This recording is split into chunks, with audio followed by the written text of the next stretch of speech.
क्या हो अगर ये मान लिया जाए कि दुनिया के जो सबसे पुराने और पवित्र माने जाने वाले आध्यात्मिक ग्रंथ हैं वो असल में किसी धर्म की स्थापना के लिए लिखे ही नहीं गए थे।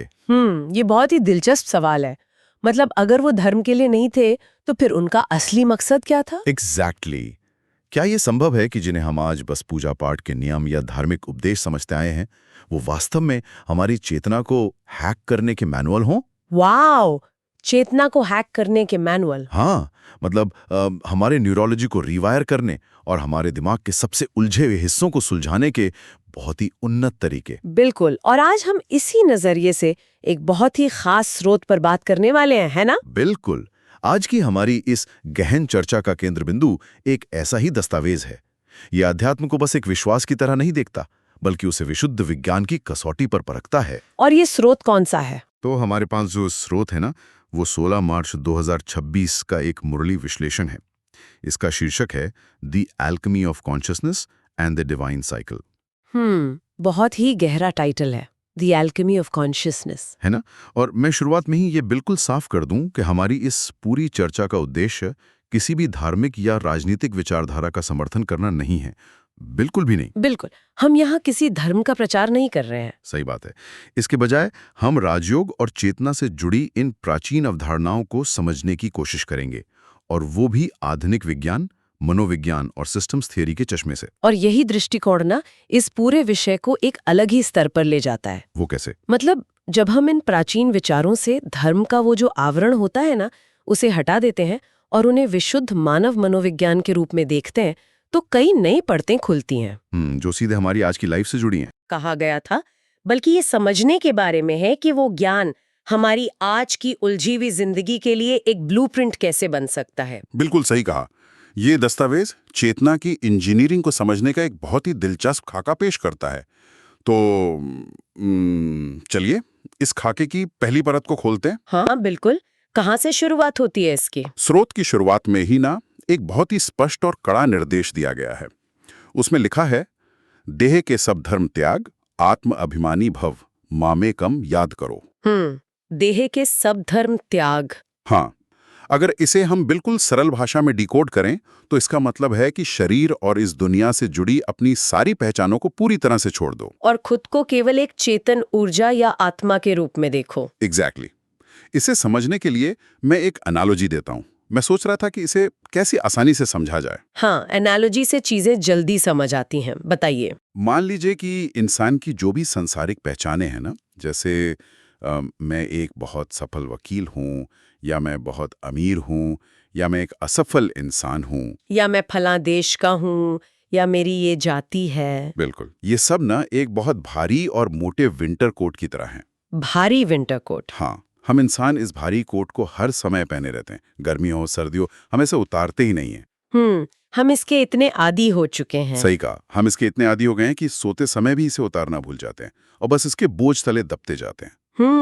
और जब कोई व्यक्ति जानबूझकर इस कोट को उतारता है, हाँ, अपनी इन कृत्रिम पहचानों से खुद को अलग करता है, तो उस स्थिति को साक्षी भाव या ऑब्जर्वर कॉन्शियसनेस कहा जाता है। ये भारी विंटर कोट वाली एनालॉजी बहुत ही सटीक है। मैं कहूंगी कि अगर हम इसे आधुनिक न्यूरोसाइंस की भाषा में अनुवादित करें ना, तो ये पूरी प्रक्रिया समझना बहुत आसान हो जाता है। अच्छा, न्यूरोसाइंस इसके बारे में क्या कहता है? तो हमारे दिमाग में एक नेटवर्क होता है जिसे डिफॉल्ट मोड नेटवर्क या डीएमएन कहा जाता है। डीएमएन, ठीक है। जब हम वो विंटर कोट पहने होते हैं ना, मतलब जब हम लगातार अपनी सामाजिक पहचान, अपने अहंकार या अपने अतीत के पछतावे के बारे में सोच रहे होते हैं, या फ्यूचर की टेंशन ले रहे होते हैं, बिल्कुल, तब ये डीएमएन नेटवर्क बहुत अधिक सक्रिय रहता है और ये बहुत अधिक मानसिक ऊर्जा की खपत करता है। दिमाग थका थका रहता है। वो ओवर थिंकिंग वाला जो फेज होता है। एग्जैक्टली। लेकिन जब कोई व्यक्ति वो कोट उतार देता है, मतलब जब वो खुद को सिर्फ एक ऑब्जर्वर या साक्षी के रूप में स्थापित कर लेता है, तो क्या होता है? तो विज्ञान की भाषा में इस स्थिति को मेटा अवेयरनेस कहते हैं। वेट, यानी दिमाग की कार्यप्रणाली में एक वास्तविक भौतिक बदलाव आ रहा है? बिल्कुल आ रहा है। ये सिर्फ कोई फिलॉसफी या दार्शनिक विचार नहीं है कि बस सोच लिया और हो गया। नहीं, ये एक बहुत ही स्पष्ट न्यूरोलॉजिकल बदलाव है। जब मेटा अवेयरनेस की स्थिति आती है ना, तो दिमाग का वो हिस्सा जो भावनाओं और डर को कंट्रोल करता है, जिसे एमिगडाला कहते हैं, राइट? हाँ, एमिगडाला, वो शांत होने लगता है। क्योंकि जब इंसान खुद को शरीर या अपनी संसारिक पहचान मानता ही नहीं है तो डर कैसा? लॉजिकल है। मतलब मैं खतरे में हूं या मेरे अहंकार को किसी ने ठेस पहुंचाई है, ऐसी भावनाएं पैदा ही नहीं होती। वाओ, मतलब कोट उतारने का सीधा अर्थ है कि आपने अपनी चेतना को उन चीजों से अलग कर लिया जिन पर हमला किया जा सकता है। बिल्कुल सही। और इसके परिणाम स्वरूप जो हमारा प्रीफ्रंटल कॉर्टेक्स होता है ना, जो तर्क और निर्णय लेने का काम करता है, वो ज्यादा एक्टिव हो जाता होगा। एग्जैक्टली वो कहीं अधिक सक्रिय और स्पष्ट हो जाता है। यार ये तो बहुत ही शानदार है। मतलब आत्माभिमानी भव असल में एमिगडाला को शांत करने और प्रीफ्रंटल कॉर्टेक्स को एक्टिवेट करने का एक बहुत ही प्राचीन तरीका है। हाँ, आप ऐसा कह सकते हैं। कोट उतारने वाली बात तो मुझे पूरी तरह से समझ आ गई, दिमाग भी शांत हो गया। लेकिन एक बहुत ही व्यवहारिक और गहरी उलझन यहाँ पैदा होती है मेरे दिमाग में। कैसी उलझन? स्रोत कहता है कि आत्मा एक स्टार या तारे के समान चेतन प्रकाश का बिंदु है। चलिए मान लिया कि मैं एक प्रकाश का बिंदु हूं, ठीक है। लेकिन स्रोत ये भी कहता है कि परमात्मा भी एक प्रकाश का बिंदु ही है और हमें उसी से योग लगाना है, उसी से संबंध जोड़ना है। हाँ, मामे कम याद करो का यही मतलब है। यहाँ ना मुझे इस विचार पर थोड़ा पुशबैक देना होगा। अच्छा। क्यों? क्योंकि इंसान की जो पूरी बनावट है वो ऐसी है कि उसे भावनाओं के लिए, जुड़ाव के लिए कोई चेहरा, कोई आकार या कोई मानवीय रूप चाहिए होता है। ये तो है। इंसान विजुअलाइज करना चाहता है। बिल्कुल। अगर ईश्वर का कोई निश्चित रूप ही नहीं है, वो सिर्फ एक निराकार लेजर बीम या प्रकाश का बिंदु है, तो कोई उसे भावनात्मक रूप से कैसे जुड़ सकता है? ये एक बहुत ही वैलिड सवाल है। और एक बात और, अगर ईश्वर सिर्फ एक सूक्ष्म बिंदु है, तो भगवत गीता में अर्जुन ने वो जो विशाल विराट रूप देखा था ना, जिसमें पूरे ब्रह्मांड समाये हुए थे, वो क्या था? क्या ये दोनों बातें एक दूसरे को काटती नहीं है? एक तरफ बिंदु, दूसरी तरफ विराट रूप। मैं समझ गई आप क्या कह रहे हैं। दर्शन शास्त्र की दुनिया में ना ये सबसे जटिल और महत्वपूर्ण सवाल माना जाता है। इसे ऑब्जेक्ट ऑफ डिवोशन की समस्या कहा जाता है। ऑब्जेक्ट ऑफ डिवोशन, थोड़ा आसान भाषा में समझाइए। मतलब ये बात सच है कि मानव मनोविज्ञान किसी ऐसी चीज से संबंध नहीं जोड़ सकता जिसका कोई अस्तित्व या पहचान ही ना हो। वही तो मैं कह रहा हूँ। प्रेम या भक्ति के लिए हमेशा दो इकाइयों की आवश्यकता होती है। एक है विषय, यानी जो प्रेम कर रहा है, और दूसरा है लक्ष्य, जिससे प्रेम किया जा रहा है। सब्जेक्ट और ऑब्जेक्ट। एग्जैक्टली। अगर वो लक्ष्य सिर्फ एक शून्य है या कोई अंधी ऊर्जा है, तो दिमाग के पास फोकस करने के लिए कुछ नहीं बचता, वो बस हवा में तीर चलाने लगता है। बिल्कुल। तो फिर इस बिंदु वाले कॉन्सेप्ट में क्या अलग है? यहाँ ये समझना जरूरी है कि ये स्रोत परमात्मा को केवल एक अंधी और दिशाहीन ऊर्जा नहीं मानता। तो फिर उस प्रकाश के बिंदु में ऐसा क्या है जो उसे एक शून्य या सिर्फ एक एनर्जी से अलग बनाता है? यही सबसे बड़ा अंतर है। स्रोत के अनुसार परमात्मा एक चेतन सत्ता है, एक कॉन्शियस बीइंग है, जिसकी अपनी एक स्पष्ट पहचान है। इंसान की आत्मा और परमात्मा दोनों ही प्रकाश बिंदु हैं। ये बात उनके रूप या डायमेंशन को लेकर है, लेकिन उनके गुणों और उनकी क्षमता में जमीन आसमान का अंतर है। मतलब साइज सेम है लेकिन कैपेसिटी अलग है। बिल्कुल। इंसान की चेतना सीमित है, जबकि परमात्मा की चेतना, उसका ज्ञान और उसकी शांति असीमित है। अच्छा। जब स्रोत परमात्मा को ज्ञान का सागर कहता है ना, तो वो एक व्यक्तित्व की ओर इशारा कर रहा है।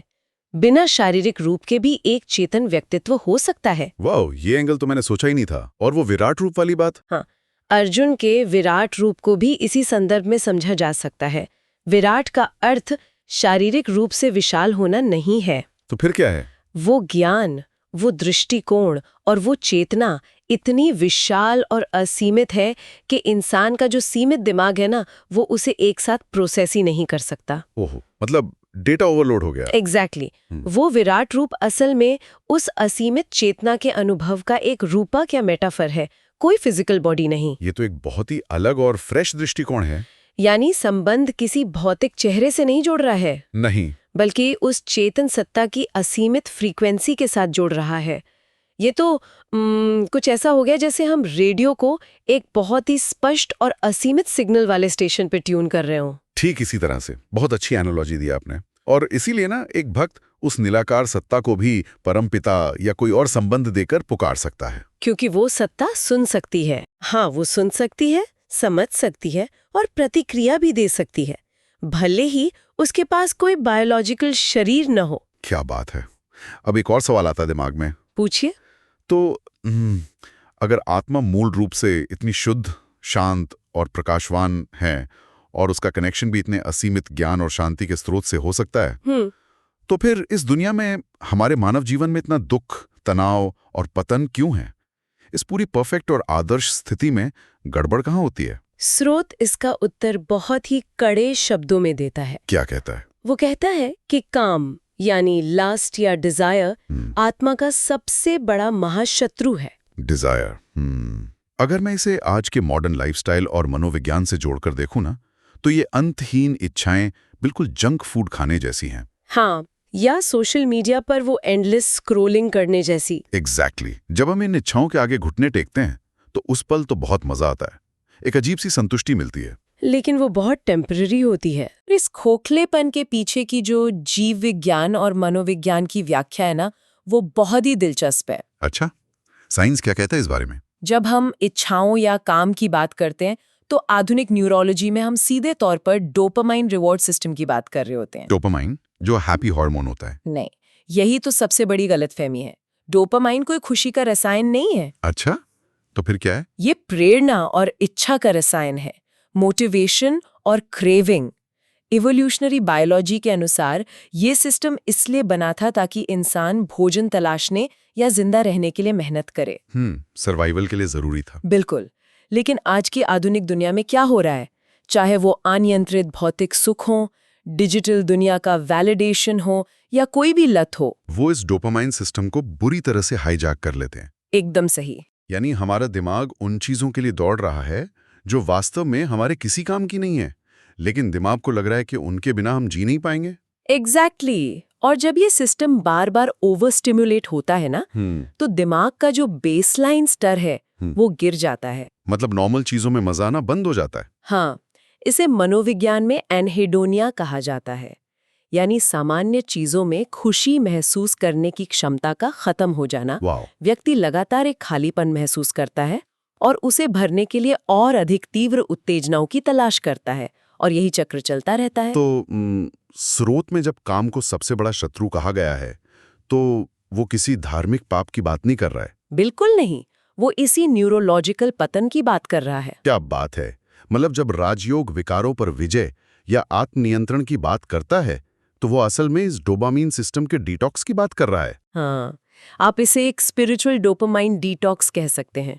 ये एक भटकी हुई और थकी हुई चेतना को वापस उसकी स्थिर और शांत अवस्था में लाने की वैज्ञानिक प्रक्रिया है। ये बात एकदम साफ कर देती है कि आत्मनियंत्रण कोई सजा नहीं है, बल्कि ये हमारे न्यूरोलॉजिकल सिस्टम को वापस अपने कंट्रोल में लेने की आजादी है। बिल्कुल सही कहा। अब यहाँ से ना इस चर्चा का दायरा बहुत बड़ा हो जाता है। कैसे? अभी तक हमने देखा कि एक व्यक्ति के स्तर पर यह मनोवैज्ञानिक और आध्यात्मिक पतन कैसे होता है, लेकिन जरा सोचिए, क्या हो जब यही चीज पूरे समाज के स्तर पर हो? करोड़ों अरबों लोगों के साथ एक साथ। हाँ, और वो भी सदियों तक होती रहे। स्रोत में इस बारे में भी बहुत कुछ है। उसमें 84 जन्मों के चक्र और पूरी मानव सभ्यता के पतन की बात की गई है। एक पूरी साइकिल। इसमें एक बहुत ही स्पष्ट क्रोनोलॉजी बताई गई है। जो पहले देवता थे, यानी जिनकी चेतना पूरी तरह शुद्ध थी और जो देने वाले थे, हाँ, वे ही समय के साथ पुनर्जन्म लेते लेते साधारण मनुष्य बनते हैं। फिर वे ईश्वर की तलाश में भटकने वाले भक्त बनते हैं और अंत में आध्यात्मिक रूप से पूरी तरह कंगाल और याचक बन जाते हैं, मांगने वाले। इस पूरी प्रक्रिया को ना अगर हम सिस्टम्स थ्योरी और एंट्रोपी के सिद्धांत से समझें तो ये पूरी तरह से लॉजिकल और तर्कसंगत लगती है। एंट्रोपी थोड़ा सी डिकोड कीजिए। भौतिकी का दूसरा नियम कहता है कि कोई भी बंद सिस्टम, क्लोज्ड सिस्टम, हमेशा व्यवस्था से अव्यवस्था की ओर बढ़ता है। मतलब ऑर्डर से कियोस्क की तरफ। एग्जैक्टली। और इसी अव्यवस्था या बिखराव को एंट्रोपी कहते हैं। अच्छा। जब स्रोत देवताओं की बात करता है ना, तो वो सभ्यता के उस समय की बात कर रहा है जब सिस्टम में लो एंट्रोपी थी। मतलब सब कुछ परफेक्ट था। हाँ, सब कुछ पूरी तरह से व्यवस्थित, संतुलित और शुद्ध था। लेकिन जैसे जैसे समय बीतता है, सिस्टम में जटिलता बढ़ती है, इच्छाएं और विकार बढ़ते हैं। जैसा कि हमने वो डोपामाइन वाले हिस्से में डिस्कस किया था। बिल्कुल। और इससे सिस्टम में घर्षण या फ्रिक्शन पैदा होता है, एंट्रोपी बढ़ती जाती है। यानी वो व्यवस्था धीरे धीरे चरमराने लगती है और जो समाज कभी सिर्फ देने वाला था, वो लेने वालों की भीड़ में बदल जाता है। ठीक यही होता है। और सिस्टम्स थ्योरी ये भी बताती है कि जब किसी जटिल सिस्टम में खराबी या एंट्रोपी अपने सबसे चरम पर पहुंच जाती है ना, तो क्या होता है? तो वो एक क्रिटिकल ट्रांजिशन पॉइंट पर आ जाता है। इस बिंदु पर पुराना ढांचा अब और काम नहीं कर सकता। उसे पूरी तरह से गिरना ही होता है। ताकि एक नया और शुद्ध ढांचा उसकी जगह ले सके। बिल्कुल। यार ये तो बिल्कुल वैसी स्थिति हो गई जैसे कोई बहुत महंगा कंप्यूटर है हमारे पास, लेकिन उसमें इतने सारे जंक फाइल्स, वायरस और करप्ट सॉफ्टवेयर भर गए कि अब वो कोई कमांड नहीं ले रहा, वो बस हैंग हो रहा है, बार बार क्रैश हो रहा है। बहुत आम समस्या है ये। और अब ना उस कंप्यूटर को ठीक करने का कोई पैच या छोटा मोटा उपाय काम नहीं करेगा। उसे ठीक करने का केवल एक ही तरीका बचा, उसे फैक्ट्री रीसेट करना। बहुत ही शानदार एनालॉजी है ये, सिस्टम्स थ्योरी को समझाने के लिए परफेक्ट है। और आपको पता है, ये जो हार्ड रीबूट का समय है ना, हाँ, श्रोत इसे संगम युग या कॉन्फ्लुएंस एज का नाम देता है। संगम युग मतलब जब पुराना खत्म हो रहा है और नया शुरू हो रहा है। एग्जैक्टली। ये सृष्टि के चक्र का वो बहुत ही छोटा लेकिन सबसे महत्वपूर्ण समय है जब सिस्टम पूरी तरह से क्रैश होने की कगार पर होता है। हाँ। एंट्रोपी अपने मैक्सिमम लेवल पर होती है। और तब क्योंकि सिस्टम खुद को अंदर से ठीक नहीं कर सकता, उस असीमित चेतना यानी परमात्मा को बाहरी ऊर्जा के रूप में हस्तक्षेप करना पड़ता है। वाओ। ताकि सिस्टम की एंट्रोपी को वापस शून्य पर लाया जा सके। हाँ। और चक्र फिर से अपनी शुद्ध अवस्था में यानी लो एंट्रोपी से शुरू हो सके। लेकिन ये जो फैक्ट्री रीसेट है, ये हवा में तो नहीं होगा ना? नहीं, हवा में तो कुछ नहीं होता। ये तो इंसानों के माध्यम से ही होगा। हाँ। तो ये परिवर्तन आखिर होता कैसे है प्रैक्टिकली? क्योंकि स्रोत ये बिल्कुल स्पष्ट करता है कि राजयोग का असली उद्देश्य केवल आंख बंद करके थोड़ी देर की मानसिक शांति पाना नहीं है। बिल्कुल नहीं। बल्कि इंसान को नर से नारायण बनाना है। हाँ। मतलब एक साधारण इंसान को एक पूर्ण दिव्य रूप में बदलने का विज्ञान है ये। बिल्कुल। ये कोई छोटी बात तो है नहीं। बिल्कुल नहीं है। और मनोविज्ञान के क्षेत्र में किसी भी इंसान में इस स्तर के पूर्ण और स्थायी परिवर्तन को ना ट्रांसफॉर्मेशनल लर्निंग कहा जाता है। Transformational learning? हाँ, ये कोई साधारण सीखना या बस इंफॉर्मेशन रटना नहीं है। इसके लिए 3 बहुत ही स्पष्ट चरणों की आवश्यकता होती है। कौन से 3 चरण? पहला चरण है ज्ञान। ज्ञान मतलब नॉलेज। हाँ, लेकिन सिर्फ किताबें पढ़ना नहीं, अपनी पुरानी मान्यताओं को तोड़कर सत्य को गहराई से समझना। इसे मनोविज्ञान में एक एपिस्टेमोलॉजिकल शिफ्ट कहते हैं। अच्छा। और दूसरा चरण है ध्यान, यानी उस नए सत्य में अपनी चेतना को स्थिर करना। ये हमारे दिमाग के न्यूरल पाथवेज को रीवायर करने का काम करता है। जो डोपामाइन वाली बात थी उसे फिक्स करना। एग्जैक्टली। और तीसरा जो सबसे मुश्किल और अंतिम चरण है वो है चरित्र परिवर्तन, या जिसे स्रोत में धारणा कहा गया है। चरित्र परिवर्तन? हाँ, ये वो बिंदु है जहां आपका ज्ञान केवल विचार नहीं रहता, बल्कि आपके हर कर्म, आपके व्यवहार में स्वाभाविक रूप से दिखाई देने लगता है। वो आपका नेचर बन जाता है। वाओ। और स्रोत एक और बड़ी बात कहता है यहाँ पर। क्या? कि ये परिवर्तन तब तक पूरा नहीं होता जब तक कि वो व्यक्ति खुद एक मास्टर ज्ञान सागर बनकर दूसरों के परिवर्तन का माध्यम न बन जाए। मतलब सिर्फ खुद को ठीक नहीं करना है, दूसरों को भी मदद करनी है। बिल्कुल यार, और ये बात ना हमें इस चर्चा के सबसे सुंदर और व्यापक रूपक तक ले जाती है, जिसे स्रोत में मनुष्य सृष्टि के झाड़ या ट्री ऑफ ह्यूमैनिटी के रूप में प्रस्तुत किया गया है। ट्री ऑफ ह्यूमैनिटी, ये बहुत ही पावरफुल इमेजरी है ना? अगर हम जीव विज्ञान में इवोल्यूशनरी ट्री को देखें तो सारी प्रजातियां एक ही मूल बिंदु से निकलकर फैलती हैं। हाँ, एक कॉमन एंसेस्टर से। यहाँ इस आध्यात्मिक पेड़ की एनालॉजी भी कुछ ऐसी ही है। परमात्मा को इस मानव रूपी वृक्ष का बीज रूप या सीड कहा गया है। ठीक है। इस पेड़ का जो मजबूत तना है ना, ट्रंक, वो दुनिया का सबसे पहला और मूल धर्म है, या कह लें वो शुद्ध अवस्था है जिसकी एंट्रोपी सबसे कम थी। वो सत्युग वाली अवस्था। बिल्कुल। और बाकी जितने भी बाद के धर्म, मान्यताएं, विचारधाराएं और शाखाएं हैं, वे सब इसी तने से निकली हैं। इस एनालॉजी की जीव विज्ञान से समानताएं सच में हैरान करने वाली हैं। मतलब एक पेड़ तब तक फलता फूलता है जब तक उसकी शाखाएं तने के माध्यम से अपनी जड़ों से जुड़ी रहती हैं। जड़ों से ही सारा पोषण मिलता है। हाँ, सारा पोषण, सारी ऊर्जा नीचे से ऊपर की ओर बहती है। लेकिन जैसे जैसे पेड़ पुराना होता है, शाखाएं फैलती जाती हैं, वो अनगिनत उपशाखाओं में बट जाती हैं। और ये बंटवारा मानव इतिहास में क्या दर्शाता है? ये बंटवारा विचारधाराओं, जातियों, देशों और धर्मों के बंटवारे को दर्शाता है। और जब ये बंटवारा बहुत अधिक हो जाता है, जब शाखाएं बहुत दूर चली जाती हैं, तो जड़ से उनका संपर्क कमजोर पड़ने लगता है। ठीक यही होता है, पोषण आना बंद हो जाता है। बिल्कुल। और जब कोई शाखा अपनी जड़ों से आध्यात्मिक ऊर्जा प्राप्त करना बंद कर देती है, तो वो सूखने लगती है, उसमें टकराव शुरू हो जाता है, पत्ते झड़ने लगते हैं। जो आज की दुनिया की हालत है। एग्जैक्टली यही वो समय होता है जब पेड़ को पुनर्जीवित करने के लिए या नए बीज बोने के लिए उसी परमपिता या बीज रूप की आवश्यकता होती है, वो हार्ड रीबूट।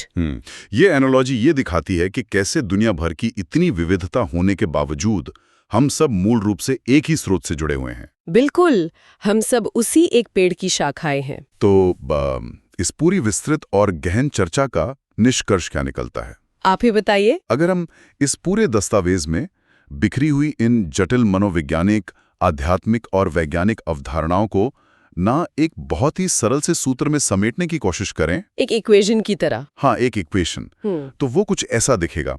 सबसे पहले आत्मचेतना, यानी वो विंटर कोट उतारकर मेटा अवेयरनेस में आना। बिल्कुल। उसमें जोड़ दें परमात्मा की याद, यानी उस असीमित चेतना के साथ अपना सिग्नल ट्यून करना और जड़ों से ऊर्जा लेना। एग्जैक्टली। और उसमें जोड़ दें अपने विकारों पर विजय, यानी अपने डोपामाइन ट्रैप से बाहर निकलकर आत्मनियंत्रण पाना। तो इन तीनों का जो परिणाम होगा वो क्या होगा? वो है एक दिव्य जीवन, डिवाइन लाइफ। वाओ! ये सूत्र ना कोई रहस्यमयी जादू नहीं है, ये एक पूरी तरह से व्यावहारिक और वैज्ञानिक ढांचा है। ये ढांचा ये सिद्ध करता है कि दुनिया में बदलाव लाने की शुरुआत बाहर से नहीं बल्कि अंदर से होती है। हमेशा अंदर से। जब तक व्यक्तिगत चेतना का स्तर नहीं सुधरता, तब तक कोई भी बाहरी प्रणाली, कोई भी सिस्टम, चाहे वो कितना भी अच्छा क्यों ना हो, लंबे समय तक टिक नहीं सकता। सही बात है। और इसी बात से जुड़ा एक ऐसा विचार सामने आता है मेरे दिमाग में जो इस पूरी चर्चा को एक बहुत ही रोमांचक मुकाम पर लाके खड़ा कर देता है। कौन सा विचार? आधुनिक विज्ञान और क्वांटम फिजिक्स के ना कुछ सबसे उन्नत सिद्धांत हैं, जैसे कि पैनसाइकिज्म। पैनसाइकिज्म। हाँ, ये सिद्धांत अब इस बात पर गंभीरता से विचार कर रहे हैं कि चेतना सिर्फ हमारे दिमाग के न्यूरॉन्स का कोई बाय प्रोडक्ट नहीं है। तो क्या है? विज्ञान अब ये मानने लगा है कि चेतना इस ब्रह्मांड की एक मूलभूत इकाई हो सकती है, फंडामेंटल यूनिट, ठीक वैसे ही जैसे गुरुत्वाकर्षण, द्रव्यमान या स्पेस टाइम होते हैं। ये तो विज्ञान और अध्यात्म के मिलन का सबसे बड़ा बिंदु है। बिल्कुल।